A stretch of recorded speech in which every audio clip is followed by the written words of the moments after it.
Jemaat Tuhan, sebelum mendengarkan firman Tuhan, mari kita berdoa. Bapa di dalam surga, terima kasih pada pagi hari ini. Bersama dengan jemaat-Mu, anak-anak-Mu, kami akan belajar kebenaran firman-Mu. Kiranya Roh-Mu yang kudus membimbing kami semua, agar kami boleh mengerti kebenaran firman-Mu. Kami sambut firman-Mu di dalam nama Tuhan Yesus. Haleluya. Amin. Shalom. Selamat pagi jemaat semua yang kekasih di dalam Tuhan. Saya percaya bahwa kita semua tetap bersuka cita. Amin. Kita semua tetap menikmati kehidupan yang baik, yang senantiasa memberikan kegembiraan dalam hidup kita secara pribadi maupun dalam keluarga. Puji Tuhan, Bapak Ibu Saudara, pagi ini kita akan belajar kebenaran firman Tuhan dari Kisah Para Rasul pasal 1 ayat 12 sampai 14. Firman Tuhan berbunyi demikian. Maka kembalilah rasul-rasul itu ke Yerusalem dari bukit yang disebut Bukit Zaitun, yang hanya seperjalanan Sabat jauhnya dari Yerusalem. Setelah mereka tiba di kota, naiklah mereka ke ruang atas tempat mereka menumpang. Mereka itu ialah Petrus dan Yohanes, Yakobus dan Andreas, Filipus dan Thomas, Bartolomeus dan Matius, Yakobus bin Alfeus dan Simon orang Selot, dan Yudas bin Yakobus. Mereka semua bertekun dengan sehati dalam doa bersama-sama dengan beberapa perempuan serta Maria ibu Yesus dan dengan saudara-saudara Yesus. Puji Tuhan. Bapak Ibu Saudara, tema kita pagi ini adalah selalu setia. Selalu setia. Saya berharap kita semua adalah orang-orang yang selalu setia. Puji Tuhan. Saudara-saudara yang terkasih, dalam pembacaan kita tadi dikisahkan tentang para murid yang mereka kembali ke Yerusalem. Bahwa pada waktu itu Yesus telah bersama-sama dengan mereka di Bukit Zaitun. Dan akhirnya Yesus terangkat ke sorga. Dan mereka harus kembali ke Yerusalem. Puji Tuhan, Bapak Ibu Saudara yang terkasih. Memang waktu itu murid-murid sedang berada pada situasi yang sulit. Mereka sedang ada di dalam masa-masa yang sulit. Karena Yesus tidak ada di tengah-tengah mereka. Yesus tidak lagi bersama-sama dengan mereka secara jasmani, sehingga mungkin membuat mereka ada di dalam ketakutan, ada di dalam kekhawatiran, ada di dalam perasaan yang was-was. Kita bisa melihat hal itu ketika Yesus telah disalibkan, ketika Yesus telah mati. Para murid selalu berada pada tempat yang sunyi. Pada murid berada di dalam satu tempat dan mengunci tempat atau rumah itu. Karena mereka ada di dalam ketakutan. Mereka khawatir jangan-jangan tokoh-tokoh, imam-imam kepala, ahli-ahli Taurat, orang-orang Farisi, tentara Romawi mencari mereka. Dan juga mungkin akan membunuh mereka. Sehingga mereka ada di dalam situasi penuh dengan kekhawatiran, penuh dengan ketakutan. Nah, ini juga terjadi hal yang sama. Bahwa Yesus tidak ada lagi di tengah-tengah mereka. Tentu mereka kembali mengalami perasaan itu. Tapi hal yang luar biasa Bapak Ibu Saudara. Bahwa walaupun Tuhan tidak ada di tengah-tengah mereka. Mereka telah siap menghadapi hal itu. Lambat laun mereka mulai bisa menghadapi situasi yang sulit itu. Mereka bisa percaya diri. Mereka terus berkumpul bersama-sama. Dan seakan-akan bahwa mereka sudah siap menghadapi perubahan yang ada. Memang sangat terlihat sekali bahwa ada situasi yang berbeda. Ketika Yesus ada di tengah-tengah mereka. Ketika sang guru itu ada di tengah-tengah mereka. Mereka bisa tetap bersuka cita. Mereka mengalami yang namanya perasaan yang sukacita karena ada Tuhan di tengah-tengah mereka. Tapi lihatlah, ketika Yesus tidak ada bersama dengan mereka, perasaan-perasaan itu mungkin mulai muncul. Tapi kita melihat bahwa ternyata murid-murid bisa mengatasi persoalan itu, bisa mengatasi masa-masa yang sulit itu. Dan murid-murid Yesus adalah orang-orang yang setia kepada Tuhan. Para rasul ini adalah orang-orang yang cinta Tuhan, orang-orang yang selalu mendengarkan nasihat Tuhan dan melakukan itu di dalam kehidupannya. Bapak Ibu Saudara yang kekasih di dalam Tuhan, pertanyaannya, apakah kesetiaan murid-murid itu?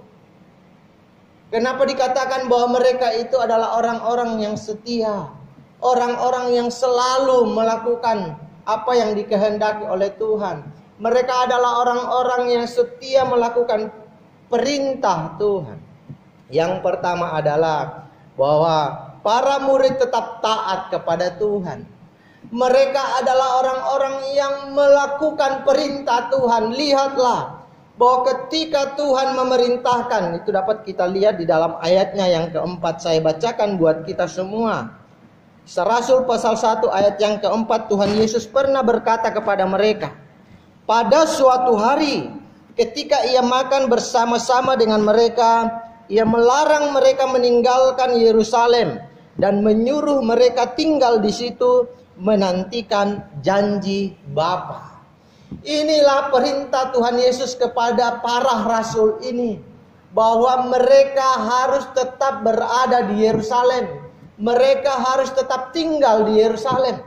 Dan puji Tuhan bahwa dalam pembacaan kita tadi, setelah mereka dari Bukit Zaitun, mereka bukan kembali ke rumah mereka masing-masing. Mereka tidak kembali ke dalam aktivitas atau profesi mereka yang sebelumnya, menjadi nelayan, menjadi juga pekerja-pekerja yang lain. Tetapi mereka betul-betul tetap menjaga kebersamaan itu. Kembali ke Yerusalem, berkumpul, tetap bersama-sama, satu dengan yang lain, melakukan perintah Tuhan. Ini luar biasa, karena mereka sungguh-sungguh adalah pribadi-pribadi yang taat kepada Tuhan. Murid-murid memperlihatkan kesetiaannya karena mereka mau melakukan perintah Tuhan.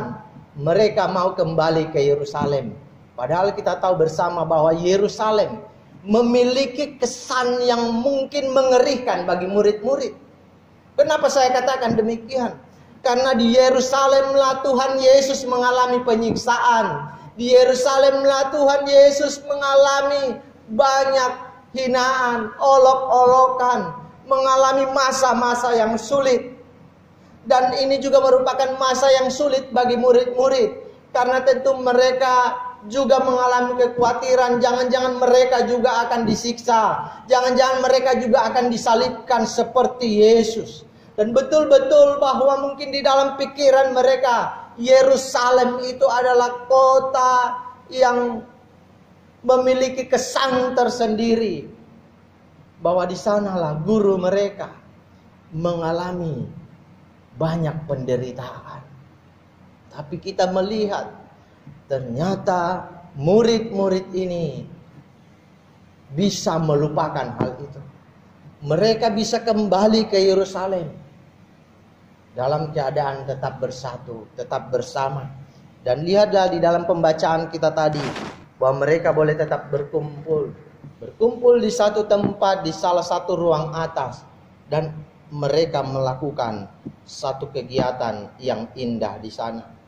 Sedangkan kita melihat bahwa Bukit Zaitun adalah tempat yang favorit bagi Yesus. Ia sering berdoa di sana. Murid-murid mungkin mengetahui bahwa ada kesan yang baik tentang Bukit Zaitun, karena di sanalah Yesus sering menyendiri, bahkan sering mengajak juga beberapa murid untuk berdoa di sana. Salah satunya adalah ketika Yesus bersama dengan Simon Petrus, Yakobus dan Yohanes untuk bergumul di Taman Getsemani. Nah, Bapak Ibu Saudara yang kekasih di dalam Tuhan kita Yesus Kristus, inilah kesetiaan para murid yang dilakukan, diwujudkan di dalam bentuk ketaatan kepada Tuhan. Apa yang diperintahkan oleh sang guru, apa yang diperintahkan oleh Tuhan, mereka lakukan. Mereka tidak hitung-hitung. Nanti kalau kami pergi ke Yerusalem mungkin akan mengalami penyiksaan. Mungkin akan mengalami situasi yang sama yang terjadi pada Yesus. Tetapi ternyata mereka bisa melupakan sejenak hal itu. Dan mereka sungguh-sungguh boleh kembali ke Yerusalem dalam keadaan yang percaya diri. Bapak Ibu Saudara yang kekasih di dalam Tuhan kita Yesus Kristus, bahwa ketaatan itu penting dalam kehidupan kita. Ketaatan kepada Tuhan itu adalah sesuatu yang perlu untuk kita terus lakukan, terus kita kerjakan. Karena apa yang sudah Tuhan buat bagi kita adalah perkara yang sungguh indah, sangat penting, sangat begitu bermakna dalam kehidupan kita. Yesus sudah melakukan segala yang terbaik buat kita. Bukan saja ketika dia mau mati buat kita, tetapi pada hari-hari ini dia terus melakukan yang terbaik buat kita. Dan kita pun perlu taat kepadanya. Sebagai seorang atau pribadi-pribadi yang sudah diselamatkan, pribadi-pribadi yang terus dipelihara, dilindungi, ditolong, bahkan diberkati oleh Tuhan, mari kita mau taat kepada Tuhan. Bapak Ibu Saudara yang kekasih di dalam Tuhan, ketaatan itu adalah sesuatu yang sangat penting di dalam tentara atau angkatan bersenjata. Ketaatan itu adalah sesuatu yang penting. Satu kali ada seseorang berbincang dengan seorang perwira tentara. Dia bertanya, apakah yang paling penting dalam kehidupan seorang prajurit? Apakah dia harus berani, jagoan, tidak terkalahkan di medan pertempuran, tetap gagah berani dan lain sebagainya? Tetapi perwira itu mengatakan, hal yang paling penting dalam kehidupan seorang prajurit, walaupun hal-hal yang tadi memang tidak perlu diabaikan, bahwa hal yang paling penting itu adalah ketaatan. Ketaatan mereka kepada komandan mereka, kepada perintah yang diberikan oleh pimpinan atau komandan mereka. Itulah yang paling penting dalam kehidupan seorang prajurit. Maka Bapak Ibu Saudara yang kekasih, kita ini adalah prajurit-prajurit Kristus. Kita ini adalah murid-murid Tuhan, anak-anak Tuhan. Mari bukan saja kita taat kepada pimpinan kita, memang itu penting. Bukan saja taat kepada guru kita, kepada dosen kita, kepada bos kita dan lain sebagainya. Tetapi mari kita mau lebih lagi taat kepada Tuhan kita yang sudah rela mati buat kita dan melakukan setiap hari yang terbaik buat kita. Itu yang penting dalam kehidupan kita, bahwa ketaatan kita kepada Tuhan menunjukkan kesetiaan kita kepadanya. Bahwa orang-orang yang setia adalah orang yang mau taat. Orang yang setia kepada Tuhan adalah orang yang taat kepada Tuhan.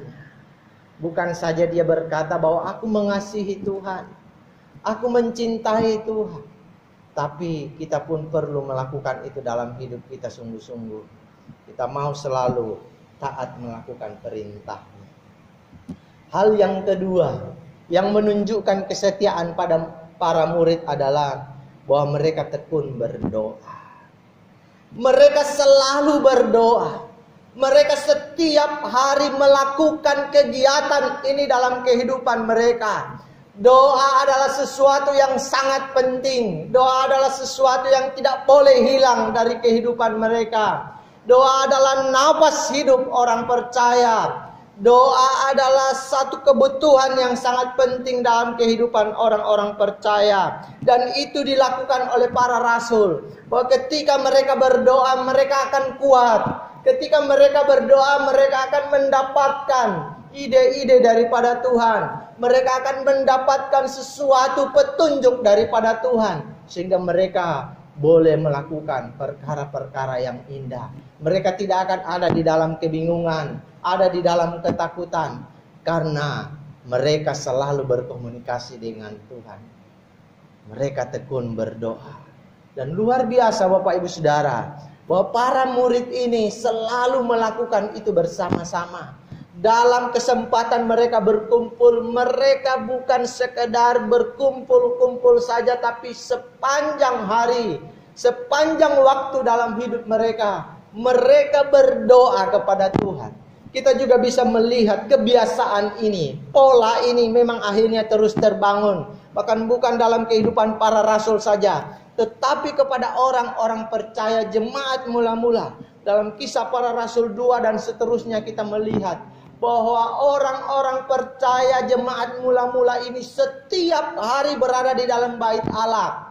Dan mereka di sana selain bersekutu, selain perjamuan kasih, mereka berdoa. Mereka tekun melakukan kegiatan ini.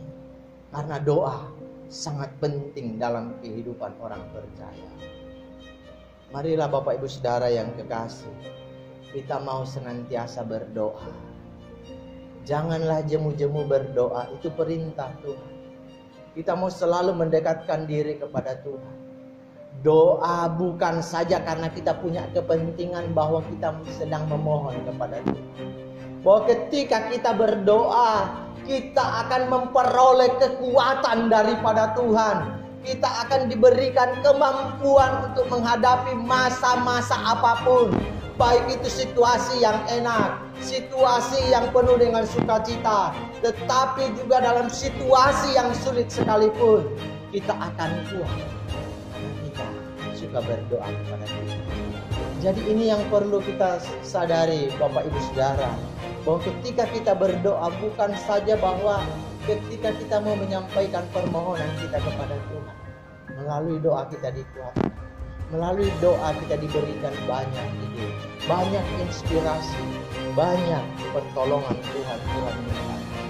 Maka pentinglah untuk kita membiasakan berdoa. Tekunlah berdoa.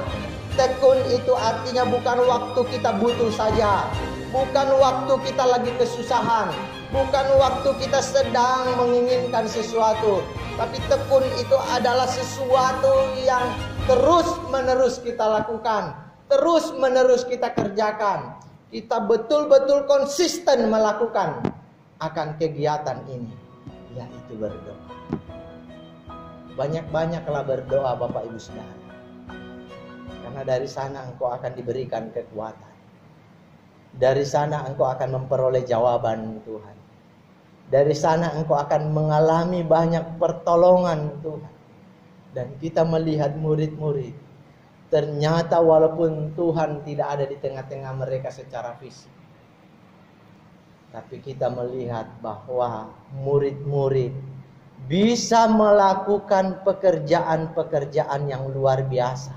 Memang betul apa yang pernah Yesus katakan, bahwa engkau bukan saja bisa melakukan pekerjaan-pekerjaan yang aku lakukan, tetapi pekerjaan yang lebih besar daripada itu engkau dapat lakukan. Itu karena kuasa Tuhan turun atas mereka. Salah satunya karena kebiasaan mereka selalu berdoa, selalu berkomunikasi dengan Tuhan, selalu mau berbicara dengan Tuhan, sehingga Tuhan memberikan perkara-perkara yang penting dalam kehidupan para murid. Lihatlah, setelah peristiwa ini, setelah mereka sungguh-sungguh berdoa, luar biasa apa yang dikerjakan para murid. Bahwa Petrus saja sekali berdoa, ada 3.000 jiwa bertobat, menyerahkan diri untuk dibaptis. Bahwa para murid, para rasul ini bisa membawa semakin banyak orang percaya kepada Tuhan. Bisa dengan semakin percaya diri menghadapi akan persoalan-persoalan yang sulit. Lihatlah bahwa apa yang dilakukan oleh tokoh-tokoh agama Yahudi tidak berhenti pada Yesus saja. Tapi kita melihat di dalam pasal 4 dan pasal 5 Kisah Para Rasul, bahwa di sana murid-murid juga mengalami hal yang sama. Simon Petrus dan Yohanes juga kembali diperhadapkan dengan mahkamah agama. Mereka disidang, mereka diperhadapkan dengan tokoh-tokoh agama, mereka diperhadapkan dengan banyak orang, tuduhan-tuduhan. Tapi ternyata mereka mampu melakukan hal itu, bahkan membuat banyak orang tercengang. Karena mereka melihat bahwa orang ini adalah orang yang tidak terpelajar, tapi kenapa secara luar biasa mereka bisa menjawab setiap pertanyaan dan menghadapi banyak tuduhan itu. Karena mereka tekun berdoa. Mereka kuat. Mereka dapat inspirasi banyak dari Tuhan. Mereka dapat kuasa dari Tuhan. Karena tekun berdoa. Bapak Ibu, janganlah engkau malas berdoa.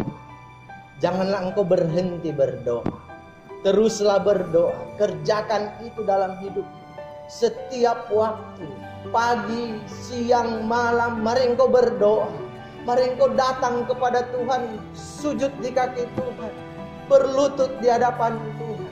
Maka saya begitu terlalu percaya bahwa ketika engkau berdoa kepada Tuhan, bukan saja karena engkau punya kebutuhan, tetapi Tuhan yang akan menyediakan segala yang engkau perlukan. Tuhan yang akan memberikan segala yang engkau butuhkan. Bukan saja pada perkara atau hal materi saja, tetapi kepada perkara-perkara yang lain. Termasuk ketika engkau diberikan kuasa, engkau diberikan kekuatan, engkau diberikan ide-ide, engkau diberikan inspirasi oleh Tuhan untuk melakukan perkara-perkara yang akan membawa keuntunganmu, bahkan kepada keuntungan orang-orang. Doa itu memang sesuatu yang sederhana, tetapi besar kuasa. Jangan pernah berhenti berdoa. Terus engkau berdoa. Semakin engkau tekun berdoa, semakin engkau menikmati kasih Tuhan. Semakin engkau melihat bagaimana kuasa Tuhan, bagaimana keterlibatan Tuhan dalam hidupmu, dalam kehidupan keluargamu. Karena ketika kita berkomunikasi dengan Tuhan, kita akan mengalami hal-hal yang begitu indah. Bapak Ibu Saudara yang kekasih di dalam Tuhan, karena itu mari kita sebagai orang-orang yang percaya mau tetap setia kepada Tuhan, selalu setia dalam hidup kita kepada Tuhan. Memang masa sulit kadang Tuhan izinkan terjadi dalam hidup kita, karena Tuhan ingin menguji iman kita. Tuhan mau membawa kita kepada perkara-perkara yang lebih besar, perkara-perkara yang lebih ajaib. Bahwa mari kita mau melihat mujizat Tuhan. Di masa-masa sulit itu kadang Tuhan memang izinkan supaya kita melihat kuasanya yang semakin ajaib di sana. Bahwa pertolongan Tuhan tidak akan berhenti dalam keadaan apapun, keadaan sulit apapun yang kita hadapi saat ini. Percaya engkau akan ditolong oleh Tuhan karena kita mau melibatkan Dia. Kita mau tetap setia kepada Dia. Jangan pernah engkau berhenti untuk setia kepada Tuhan. Dia akan selalu ada untukmu. Dia akan selalu setia untukmu. Di akhir khotbah ini saya mau menyampaikan sedikit kisah Bapak Ibu Saudara. Mungkin kita pernah mendengar cerita tentang Hachiko. Satu atau seekor anjing yang hidup di Jepang. Ketika bertemu dengan tuannya, dia sungguh-sungguh mengalami akan pergaulan yang luar biasa, keakraban yang luar biasa. Dia selalu bersama dengan tuannya. Bahkan dia selalu pergi mengantar tuannya setiap hari ke stasiun kereta ketika tuannya mau pergi bekerja. Sore harinya ketika tuannya mau pulang, dia juga sudah menunggu di sana. Dan ketika tuannya turun dari kereta, dia bersama-sama dengan tuannya pulang. Setiap hari dia lakukan itu selama bertahun-tahun. Bahkan pada suatu waktu ketika tuannya ini meninggal karena satu penyakit yang diidapnya, dia masih tetap setia.